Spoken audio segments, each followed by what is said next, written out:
I did once go into print calling John Stagliano the Woody Allen of porn.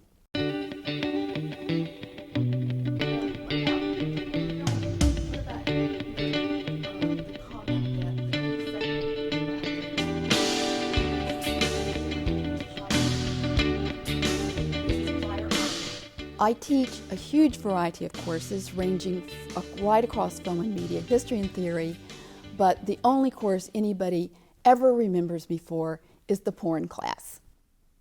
With every technological advance, we have seen a greater democratization of culture generally, but certainly of sexually explicit expression. I mean, this is from the printing press and medieval manuscripts. This is from photography, film, video, the internet.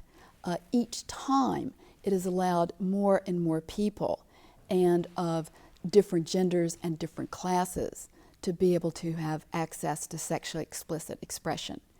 And that's the great fear that's represented by the internet. And it's just the most recent wave of hysteria that's around the democratization of sexual expression. When Judge Potter Stewart said, "I can't define pornography, but I know it when I see it," that's the attitude that a lot of people have. They don't, in fact, think it's important to define pornography, to discover what it really is. They think they already know it, and so they can go ahead and legislate it, regulate it, debate it, because we don't even have to talk about it. It's a given that there is something very, very wrong with it, that it's not just sexually explicit representation, it is obscene. That is, it has no First Amendment protection and can be banned.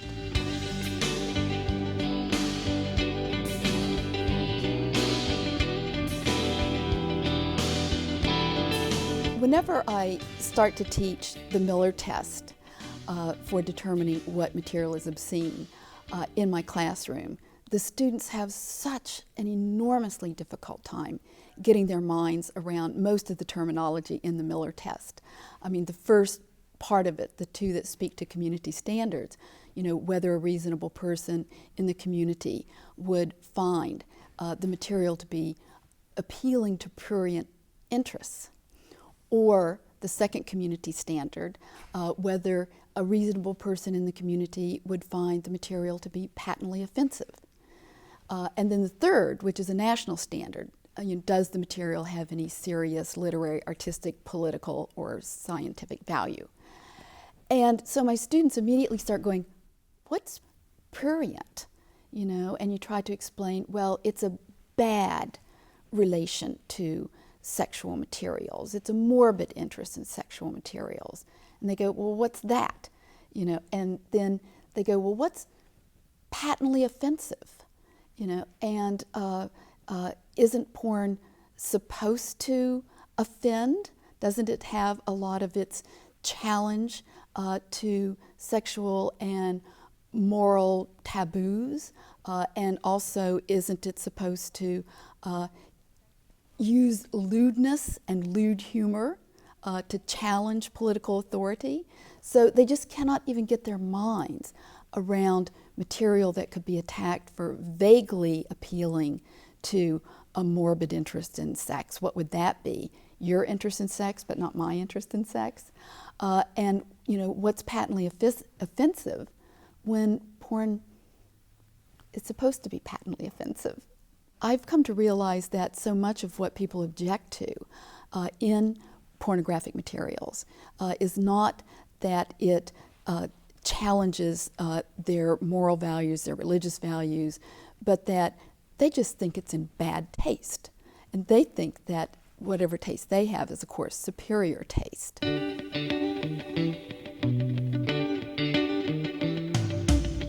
John Stagliano has been indicted on several accounts of obscenity. These are federal charges. And he's been charged not for his own work, not the work that he has done, his own directed pieces, which are highly awarded and regarded work in the adult film industry. But he's been charged for videos and a trailer that his company has distributed. John Stagliano is like a studio head. He has his own brand, Evil Angel, but he also has his studio, the Evil Empire. I was surprised at the indicted videos, Milk Nymphos, Storm Squirters 2, Target Practice, and Fetish Fanatic 5. They are all done by some of the top people in the industry, and these are people that John chose to do these videos. And for one thing, I was just surprised because they are, since when did women exchanging bodily fluids and a little like bondage become the most obscene thing in the land? But I think that what the prosecution wants to try to do, they are gross. They are deliberately gross. They're also quite playful. And I think that they want the jury to be able to look at this and say, oh my God, this is gross, this is offensive, this is, awful. And of course we know that juries don't often say what a reasonable person in the community might think, but they're really saying what they think, what their reaction is to this. So I think one of the things that would be interesting, and I'm not sure how this could be done, but to be able to give the bad taste, the grossness of these videos, a historical context, where, these videos are meant to gross you out. They're meant to make you think about, what's acceptable in our culture and to really challenge those boundaries about what's acceptable to you. I did once go into print calling John Stagliano the Woody Allen of porn. And I believe I said after that, John Stagliano did for anal fetishism what Woody Allen did for neurosis. Because I really do think of him in that way, especially in his Buttman character, where he's kind of hapless and, never achieves his desires, endless desires to really be able to find the perfect butt.